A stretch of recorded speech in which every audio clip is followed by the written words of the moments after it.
15장입니다. 전체 16장으로 이루어진 마가복음이 이제 얼마 남지 않았습니다.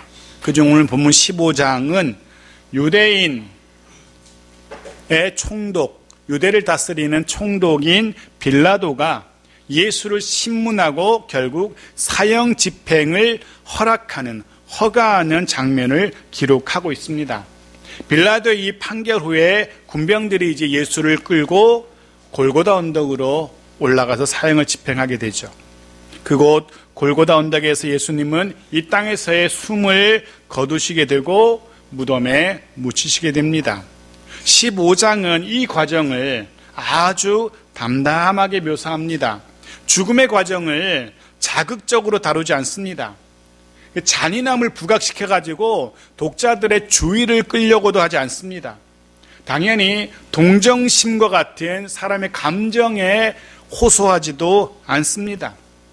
정말로 담담하게 예수님의 그 사형의 과정들을, 죽으심의 과정들을 기록하고 있습니다. 다만 한 가지, 예수님이 마지막 순간까지 당하셨던 수치와 조롱만큼은 부각시켜서 강조하고 있습니다. 그 이유가 무엇인지, 죽음의 과정은 담담하게 묘사하면서 예수님이 당하셨던 수치와 조롱은 그렇게 자세하게 기록하는지, 그 이유가 무엇인지, 그를 통해서 저자의 마가가 우리에게, 독자들에게 말하려고 하는 것이 무엇인지 15장을 통해서 우리가 확인할 수 있을 겁니다. 그중 오늘 본문은 1절부터 15절까지의 본문은 산헤드린 공회로부터 예수를 넘겨받은 총독 빌라도가 예수를 신문하고 사형을 허락하는, 집행을 허가하는 장면을 묘사합니다. 오늘 이 말씀을 통해서도 저 여러분에게 말씀하시는 성령 하나님의 그 음성이 들려지기를, 그리고 깨달아지고 그 말씀대로 살기로 마음에 다짐할 수 있는 그런 저와 여러분의 한 시간, 예배 시간이기를 간절히 소원합니다. 네, 먼저 지난 14장의 사건을 좀 정리할 필요가 있습니다. 14장. 산헤드린 공회가 겟세마네 동산에서 기도하시던 예수님을 강도처럼 체포했죠. 그리고 오직 예수를 죽이려는 그 목적 하나로 불법적으로 공회를 엽니다. 그리고 결국 불법적인 거짓 증인까지 세우면서 결국 공회는 자신들의 원하는 바 예수를 향한 사형을 선언하게 되죠. 선고하게 되죠. 신성모독이라는 죄목으로 예수에게 사형을 선언하기에 이릅니다. 문제는 예수를 죽이려는 자신들의 목적을 성취하기 위해서는 산헤드린 공회의 재판만으로는 다 되지 않습니다. 허락되지 않습니다. 로마의 통치 아래에 있었던 유대의 산헤드린 공회는 사형을, 재판을 해서 사형을 판결할 수는 있지만 그 사형을 집행할 수 있도록 허락을 받으려면 로마 정부의 허락이 필요했던 겁니다. 로마 정부가 그래, 너희들의 재판 인정하고 사형 그래 허락하마 라는 로마 정부의 승인이 있어야 되는 겁니다. 해서 당시 로마가 보낸 총독이었던 빌라도에게 예수의 사건을 가지고 갑니다. 로마의 총독 빌라도에게 사형 집행을 허락받기 위해서, 사형 집행을 요구하기 위해서 예수의 사건을 로마 총독에게 가져가는 겁니다. 1절 말씀 보십시오. 같이 1절 시작. 새벽에 대제사장들이 즉시 장로들과 서기관들 곧 온 공회와 더불어 의논하고 예수를 결박하여 끌고 가서 빌라도에게 넘겨주니, 새벽에, 구체적으로는 금요일 오전 새벽 6시쯤 될 겁니다. 그 이른 시간에, 모두가 잠들어야 되는 그 시간에 산헤드린 공회가 다시 모입니다. 이유는 지난밤에 불법적으로 열렸던 그 공회를 이제 마무리하기 위함이었습니다. 지난밤에 공회에서 오고 갔던 그런 말들, 발언들 잘 정리해서 총독에게 넘겨주기 위해서 다시 공회가 모여진 거죠. 산헤드린 공회가 예수의 사건을 총독에게 넘길 수밖에 없었던 이유는 말씀드린 것처럼 사형을 집행할 권한이 없었기 때문입니다.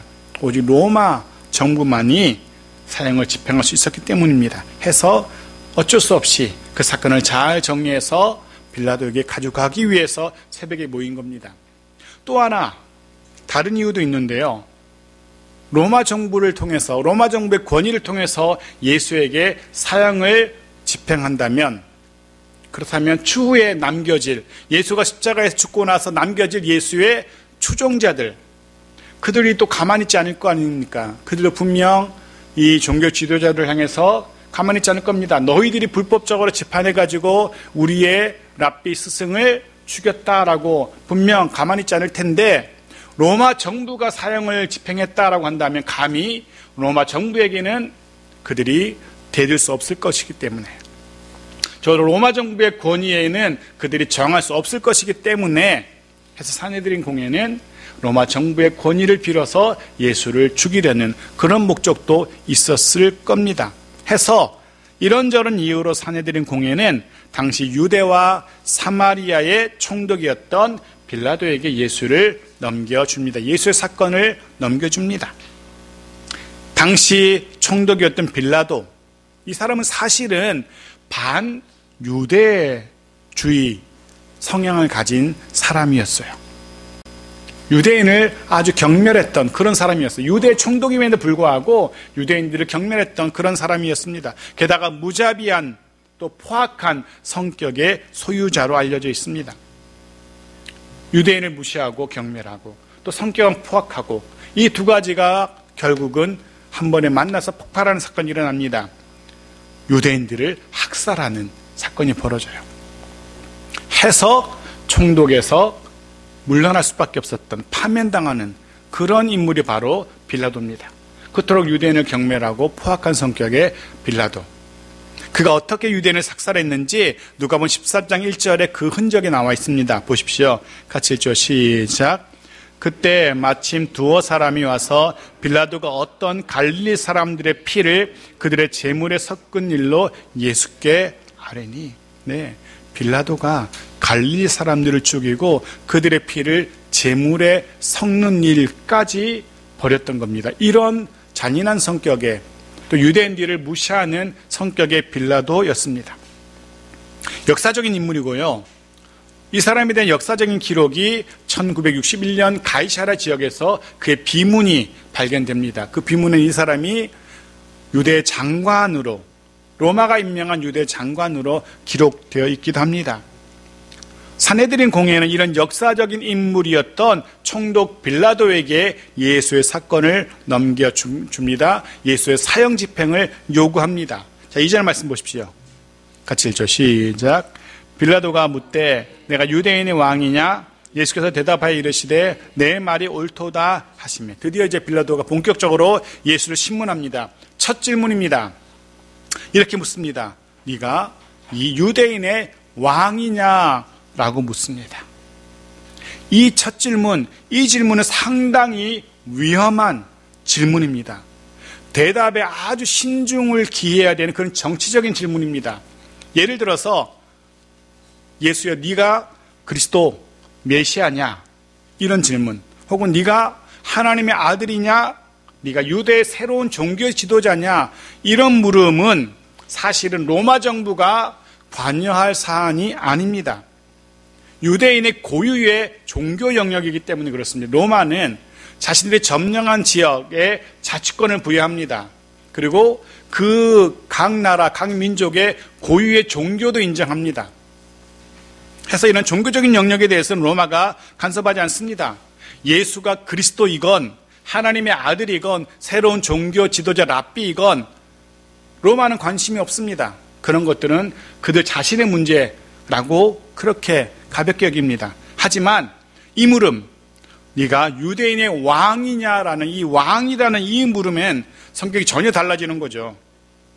로마 정부는 로마의 황제와 그 황제가 임명하는 각 지역의 왕들, 분봉왕이라 하죠. 그 왕들, 황제가 임명한 왕 외에는 어떤 왕도, 어떤 정치적인 지도자도 인정하지 않습니다. 즉 자신을 혹은 누군가를 왕이라고 여기거나 왕이라고 부른다는 것은 이건 정치적으로 문제가 되는 겁니다. 로마가 임명하지도 않은 사람을 왕이라고 인정하는 것은 로마에 대한 반란, 반역 행위이기 때문에 그렇습니다. 해서 네가 유대인의 왕이냐는 질문은 굉장히 민감한 질문입니다. 만일 예수님께서 이 물음에 나는 하나님의 아들 메시아 그리스도이지 당신이 말하는 유대인의 왕 세속왕은 아닙니다 라고 답을 한다면 더 이상 빌라도는 이 재판을 할 이유가 없습니다. 그렇다면 나는 관여하지 않아. 끝. 이렇게 될 겁니다. 예수님 뭐라고 대답하십니까? 내 말이 옳도다라고 대답해요. 네가 유대인의 왕이냐라는 이 물음에 예수님께서 그래 맞아. 네 말대로 내가 유대인의 왕이야 라고 답을 하신 겁니다. 물론 주님의 이 말씀은, 이 대답은 유대인뿐 아니라 온 열방의 왕이시라는 그 의미를 담고 있죠. 모든 나라의 열방의 왕이시기에 당연히 유대인의 왕이시기도 하기 때문에 내가 유대인의 왕이다라고 인정하신 겁니다. 당연히 예수님은 온 열방의 왕이시고 또한 유대인의 왕이시고 저와 여러분의 왕이시죠. 우리는 먼저 이 사실을 우리가 인정할 필요가 있습니다. 사랑하는 성도 여러분, 주님이 저와 여러분, 우리 모두의 왕이심을 우리는 늘 잊지 말아야 됩니다. 그 왕이신 주님 앞에 늘 겸손히 엎드리는 우리들이어야 됩니다. 모든 순간 왕이신 주님을 예배하고 경배하는 그런 우리들이어야 됩니다. 왕이신 주님 주목하고 그의 말씀에 귀 기울이고 그 말씀대로, 그의 말씀에 인도하신 대로 살아가야 되죠. 다른 누구도, 다른 무엇도 우리를 다스리도록, 우리의 왕 노릇하도록 내버려둬서는 안 될 겁니다. 주님만이 나의 왕이심을 기억하면서 늘 주님의 다스리심에 순복하는 그런 우리들이어야 될 겁니다.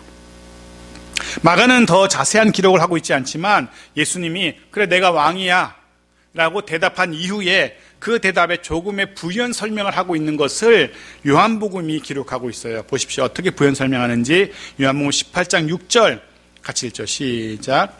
예수께서 대답하시되 내 나라는 이 세상에 속한 것이 아니니나 만일 내 나라가 이 세상에 속한 것이었더라면 내 종들이 싸워 나라 유대인들에게 넘겨지지 않게 하였으리라. 이제 내 나라는 여기에 속한 것이 아니니라. 무슨 말씀입니까? 빌라도가 네가 왕이냐라고 물어봤는데 예수님이 그래 나 왕 맞아. 대답하신 이후에 하지만 나는 왕은 맞지만 네가 생각하는 그런 왕은 아니야. 내 나라는 이 세상에 속한 그런 나라가 아니야 라고 답을 하고 계신 겁니다. 빌라도 네가 생각하는 그런 세상의 왕, 정치적인 왕, 로마에 대적하는 왕, 그런 왕은 아니야 이런 말씀이죠. 여기까지 들은 빌라도가 그렇다면 뭐 아무 문제 없지, 정치적인 왕 아니라면 더 이상 문제 삼을 거 없네 라고 판단을 하게 될 겁니다. 더 이상 예수님에게서 죄를 찾을 수가 없습니다. 풀어주려 하겠죠. 하지만 사내들인 공예가 어떤 사람들입니까? 순순히 물러날 사람들이 아니죠. 그들이 어떻게 하는지 그들의 반응을 보십시오. 3절입니다. 같이 읽죠. 시작. 대제사장들이 여러 가지로 고발하는지라. 왕이냐는 질문에 대해서 예수님이 답을 하시고 거기에 대해서 죄를 찾을 수 없을 것 같으니까 이제 또 다른 여러 가지로 고발합니다. 다른 여러 가지 죄목으로 예수를 빌라도에게 고발하기 시작합니다. 여러 가지. 마가는 굳이 그 여러 가지의 죄에 대해서 기록하지 않습니다. 근데 누가복음에는 그 중에 하나가 기록되어 있습니다. 누가복음 23장 2절에 보십시오. 같이 읽죠. 시작. 고발하여 이르되 우리가 이 사람을 보매 우리 백성을 미혹하고 가이사에게 세금 바치는 것을 금하며 자칭 왕 그리스도라 하더이다 하니. 사내리든 공예가 다시 한번 분명하게 고발합니다. 예수 이 사람이 왕이라 했다니까요. 스스로 왕이라 하는 거 우리가 들었습니다. 심지어는 자기가 왕이라고 로마 왕에게는 세금을 바치지 말라고도 했습니다. 라고 고발합니다. 제가 지금 말로는 뭐 세상왕이 아니라 그러는데 아닙니다. 저는 분명히 왕이라고 했던 거 들었고 해서 로마 왕에게 세금 바치지 말라고 하는 것도 들은 사람들이 많습니다. 라고 고발합니다. 사안이 심각해지죠. 분명 거짓 고발이지만 이 고발대로라면 예수는 더 이상 빠져나갈 구멍이 없어 보입니다. 그런데 정작 주님은 그들의 고발에 아무런 반응을 하지 않으십니다. 5절 말씀 보십시오. 같이 읽죠. 시작. 예수께서 다시 아무 말씀으로도 대답하지 아니하시니 빌라도가 놀랍게 여기더라. 예수님은 그들의 여러 고발을 들으시고 그중에 가장 민감한 가이사에게 세금도 바치지 말라고 한 자칭 왕이라는 사람입니다라는 이런 고발에도 침묵으로 일관하십니다. 당연히 평소에 유대인을 무시하던 빌라도였지만 이런 빌라도가 보기에도 이해가 되지 않는 예수님의 반응이죠. 자칫 분명 목숨을 잃을 수도 있는 그런 상황인데 자신을 변호하지 않는 겁니다. 오히려 그 많은 고발을 들으면서 침묵하시는 예수님의 모습이 빌라도로서는 당연히 이해가 되지 않았고 심지어 놀랍게 여겨지기까지 합니다. 왜 저 사람들이 이렇게 가만히 있지? 자신을 죽이려고 철학계 여러 가지로 고발하는데 빌라도가 이상하게 놀랍게 여깁니다. 하지만 예수님이 침묵하시는 데에는 그들의 거짓 고발에도 대응하지 않으시는 데는 이유가 있었죠. 굳이 산헤드린 공회의 그런 고발에 맞서서 자신을 변호할 필요가 없었기 때문입니다. 예수님은 이 땅에 오신 이유가 이 땅에서 잘 먹고 잘 사시려고 오신 게 아니지 않습니까? 주님 이 땅에 오신 이유는 십자가에 달려 죽으시려고 이 땅에 오신 겁니다. 죽기 위해서 오셨기 때문에 굳이 살려고 이 위기를 모면하려고 변호할 이유가 없었던 거죠. 지금은 십자가에 죽지 않으려고 변호할 때가 아니라 가만히 침묵할 때 해서 십자가에 달려야 할 때였기 때문에 주님은 침묵하십니다. 그렇습니다. 주님의 침묵은 이유가 있었습니다. 주님의 이 침묵은 아버지 하나님, 십자가를 네가 져야겠다라는 아버지 하나님의 그 인도하심에 대한 철저한 순복의 표현이었던 겁니다. 하나님의 권위에 대한 순종이고 굴복의 표현이었던 겁니다. 십자가 사건을 통해서 인류를 구원하시려는 아버지 하나님의 그 계획에 엎드리고 순복하는 예수님의 순복의 표현이었던 거죠. 이사야 선지자는 이 모습을 이미 예언한 바가 있습니다. 이사야 53장 7절 말씀이죠. 같이 읽죠. 그가 곤욕을 당하여 괴로울 때에도 그의 입을 열지 아니하였으며 마치 도수장으로 끌려가는 어린 양과 털 깎는 자 앞에서 잠잠한 양같이 그의 입을 열지 아니하였도다. 그의 입을 열지 아니하였도다.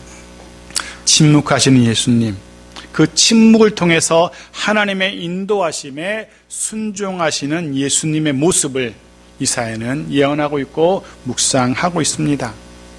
사랑하는 성도 여러분, 우리도 이런 하나님의 인도하심에 철저하게 순종하는 우리들이기를 소원합니다. 때로 이해되지 않는 인도하심이라 할지라도, 때로 받아들이기 쉽지 않은 그런 인도하심이라 할지라도 그것이 하나님의 인도하심이라면 하나님을 신뢰하고 그 앞에서 침묵할 때도 있어야 됩니다. 그 앞에서 때로는 우리의 생각을, 우리의 고집을, 우리의 주장을 내려놓을 필요도 있는 것 같습니다. 그게 믿음입니다. 따박따박 주님 하나님한테, 하나님 그건 아니죠. 아무리 생각해도 그건 내가 받아들일 수 없습니다. 하나님이 좀 생각 좀 바꾸셔야겠습니다. 하나님의 권위에 대한 인정이 아닌 거죠. 하나님의 인도하심에 대한 불순종이죠. 내 생각, 내 고집 내려놓고 때로는 침묵하는 것, 그게 믿음이고 그게 하나님의 백성의 마땅한 삶의 방식일 겁니다. 저와 여러분 그럴 수 있기를 간절히 소원하며 축복합니다. 기억하십시오. 하나님 앞에서의 침묵은 순종의 또 다른 표현입니다. 하나님의 인도하심에 대한 철저한 신뢰의 그런 표현입니다. 주님은 지금 침묵하심으로 하나님의 인도하심에 순종하고 있습니다. 계속 봅시다. 6절입니다. 같이 읽죠. 명절이 되면 백성들이 요구하는 대로 죄수 한 사람을 놓아주는 전례가 있더니, 명절은 6월절 절기를 말합니다. 유대인의 최대 축제 기간입니다. 이 기간에 죄수 중 한 명을 풀어주는 그런 전례가 있다라고 마가가 소개해 줍니다. 총독의 사면권을 말하죠. 우리나라 대통령이 광복절이나 성탄절, 석가탄신일 이런 날에 사면권 행사하는 것 생각하시면 쉬울 겁니다. 자, 빌라도가 이제 이 사면권을 어떻게 사용하려 하는지 그의 생각을 좀 들어봅시다. 9절입니다. 같이 읽죠. 시작. 빌라도가 대답하여 이르되 너희는 내가 유대인의 왕을 너희에게 놓아주기를 원하느냐 하니, 네, 빌라도의 선택, 빌라도의 픽은 예수였습니다. 그 전례를 따라서 한 죄인 중 하나를 사면하는데, 그러면 얘를 사면해야겠구나. 산헤드린이 저렇게 여러 가지로 고발하고 해도 아무리 봐도 죄가 없는 것 같고, 이 예수는 자신을 변호하지도 않는데, 그러면 예수를 사면해야겠다. 빌라도는 알고 있었습니다. 왜 예수가 붙들렸고 왜 이 자리까지 오게 되었는지, 예수가 무죄하다는 사실을 알고 있었고 단지 대제사장들의 시기와 질투로 인해서 여기까지 이르렀다는 것을 빌라도는 이미 알고 있었습니다.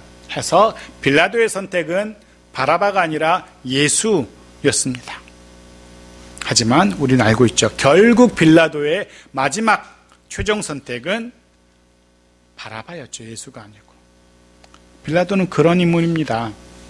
사실은 상황에 따라서, 환경에 따라서, 자신의 정치적인 유불리에 따라서 손바닥 뒤집듯이 재판의 결과를, 한 사람의 운명을 뒤바꿔버리는 그런 사람이었습니다. 왜 예수가 아니라 바라바를 풀어주게 되는지, 자, 봅시다. 12절부터 보죠. 같이 읽죠. 시작. 빌라도가 또 대답하여 이르되 그러면 너희가 유대인의 왕이라는 일을 내가 어떻게 아랴.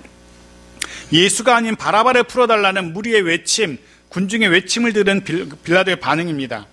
그러면 이 사람 예수, 자칭 유대인의 왕, 너희가 그렇게 고발하는 이 사람 내가 어떻게 할까? 라고 묻습니다. 생각해 보십시오. 지금 재판정입니다. 이 사람을 죄 있다 할지 죄 없다 할지, 이 사람을 풀어줄지 아니면 감옥에 쳐넣을지 누가 재판합니까? 누가 결정합니까? 재판장이 결정합니다. 그런데 빌라도는, 재판장인 빌라도는 그 결과를 사람들에게 물어봅니다. 그럼 내가 어떻게 하면 좋겠니? 라고. 사람들에게 물을 이유가 전혀 없습니다. 하지만 빌라도는 군중들에게 물어봅니다. 법과 양심의 소리가 아니라 고함치는, 소리 지르는 군중들의 소리에 더 민감했던 빌라도였던 겁니다. 자칫 저들에게 인심을 잃으면 내 자리가 위태로울 수도 있겠구나는 생각을 했던 겁니다. 그래서 군중의 소리에 더 민감하고 그 소리에 마음을 뒤집어 버린 겁니다. 말씀을 묵상하면서 이 빌라도의 모습을 보면서 그런 생각을 해보게 되죠. 우리는 누구의 소리에 더 민감하게 지내는지 한번 생각해 봅니다. 누구의 소리에 더 민감한지 생각해 봅니다. 하나님의 소리, 하나님의 말씀에 더 민감하게 반응하는지, 아니면 내 자신의 생각 혹은 내 자신의 욕심, 계획, 이런 거에 더 예민한지, 흔히 하는 표현으로 때와 장소에 맞는, 즉 주변 사람들이 내게 기대하는 그런 것들 신경 쓰면서 내가 이 자리에서는 이렇게 행동해야겠구나, 주변 사람들이 바라는 것이 이거니까 난 이렇게 행동해야겠구나, 그렇게 선택하고 판단하고 행동하는지, 아니면 그럼에도 불구하고 어떤 순간에도 하나님께서는 어떻게 생각하실까, 하나님은 내게 뭐라고 말씀하실까, 하나님의 음성에, 하나님의 인도하심에 더 민감한 모습으로 살아가는지 우리는 어떤지 모르겠습니다. 지난 목요일의 말씀 묵상 기억하시는지 모르겠습니다. 하나님의 인정, 하나님의 칭찬과 사람의 인정, 사람의 칭찬 중에 무엇을 더 원하는지, 우리는 어떤 것에 더 민감한지, 바라기 하나님의 인정, 하나님의 칭찬에 더 신경 쓰는 그런 우리들이어야 될 겁니다. 하나님의 소리, 성령의 인도하심에 가장 민감하게 반응하는 그런 우리들이어야 됩니다. 하지만 빌라도는 달랐습니다. 11절 보십시오. 11절 같이 읽죠. 시작. 그러나 대제사장들이 무리를 충동하여 도리어 바라바를 놓아달라 하게 하니, 그곳에 모인 모든 사람들의 선택은 바라바였습니다. 그들이 왜 예수가 아니라 바라바를 선택했느냐? 성경은 대제사장들이 선동했기 때문이다 라고 기록하고 있죠. 사실 이 바라바를 놓아달라라고 외치는 이 사람들 한때에는 예수님이 예루살렘 성에 들어오셔서 그들에게 말씀하시고 가르칠 때에는 예수님의 그 권위 있는 가르침에, 그 신선한 가르침에 아주 매료되었던 사람들입니다. 두 팔 벌려서 예수를 환영했던 그 무리들입니다. 그런데 며칠 지나지도 않아서 부패한 종교 지도자들의 선동에 쉽게 손바닥 뒤집듯이 마음을 바꿔버립니다. 물론 그런 생각도 해봅니다. 나라면, 내가 그 무리 가운데 섞여 있었다면, 대세는 지금 예수가 아니라 바라바입니다. 종교 지도자들도 지금 예수가 아니라 바라바를 놓아달라게 하라고 그렇게 외치라고 합니다. 그 속에 있는 나라면 나는 어떻게 외칠 수 있을까? 모든 주변 사람들이 바라바를 놓아주세요 할 때 나는 나 혼자 목소리 높여서 아닙니다, 예수를 놓아주세요 라고 말할 수 있을까? 그랬다간 아마 옆에 사람들한테 맞아 죽을지도 모를 겁니다. 그럴 수 있을까? 그럼에도 불구하고 그럴 수 있을까? 내 외침은 무엇일까? 그 속에서 부르짖은 나의 외침은 무엇일까? 한번 생각을 해보게 되어집니다. 오늘의 삶에 적용해 봅니다. 많은 사람들이 실제로 예수가 아니라 자신의 꿈을 더 소리 높여 외칩니다. 예수가 아니라 자신의 계획을 더 소리 높여 외칩니다. 예수가 아니라 내 욕심을 더 외칩니다. 왜냐하면 그 편이 나에게 더 유리하다라고 생각이 들기 때문에, 그 편이 내게 더 도움이 된다라고 생각하기 때문에 그렇습니다. 그래서 예수가 아니라 내 계획, 내 욕심, 내 편의를 더 소리 높이죠. 바로 그것이 어쩌면 이 시대에 우리의 또 다른 바나바일지도 모르겠습니다. 자, 바라바를 넣어달라는 그들의 소리.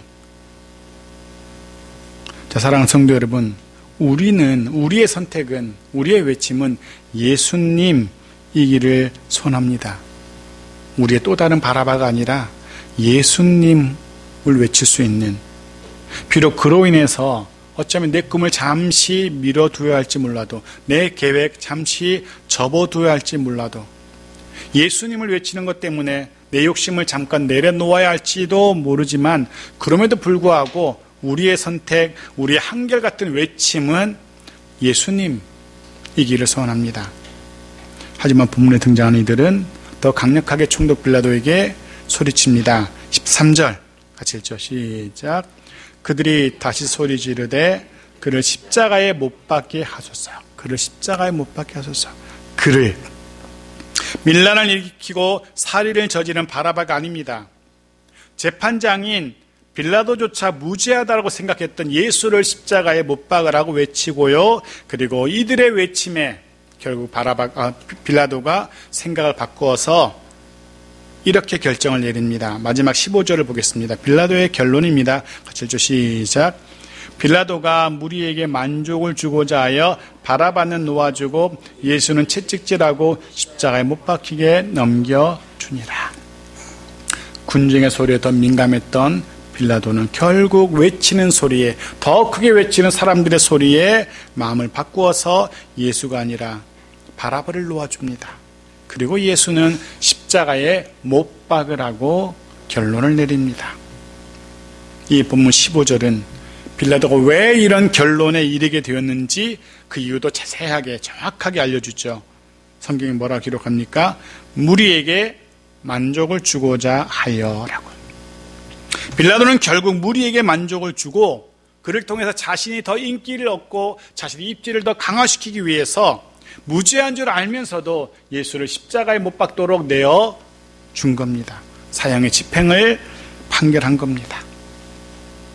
거듭 말씀드리지만, 여러 번 말씀드리지만, 우리가 삶의 현장에서 내리게 되는 크고 작은 수많은 선택과 판단들, 그 기준이 무엇인지, 왜 그런 판단하고 왜 그런 선택을 하는지 그 기준이 우리에게 분명히 있어야 됩니다. 나의 만족 혹은 주변 사람들의 만족, 이것이 내 선택과 판단의 기준이 되어서는 안 됩니다. 무엇이어야 됩니까? 하나님을 기쁘시게, 이것이어야 됩니다. 나의 만족 아닙니다. 사람들의 만족이어서도 안 됩니다. 하나님을 기쁘시게.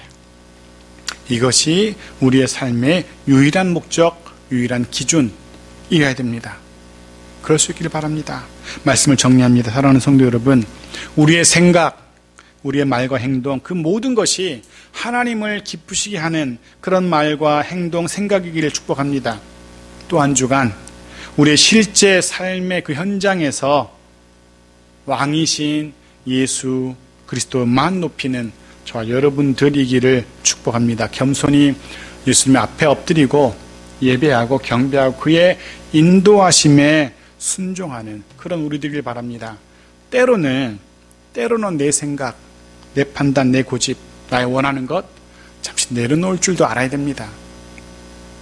그래서 또 한 주간 그런 우리의 삶으로 인해서 주께서 나의 왕이심을 드러내고 선포하는, 그래서 그런 우리의 삶을 통해서 정말로 주님을 기쁘시게 하는 그런 저와 여러분의 삶이고 가정이기를 주의 이름으로 축복합니다. 아멘.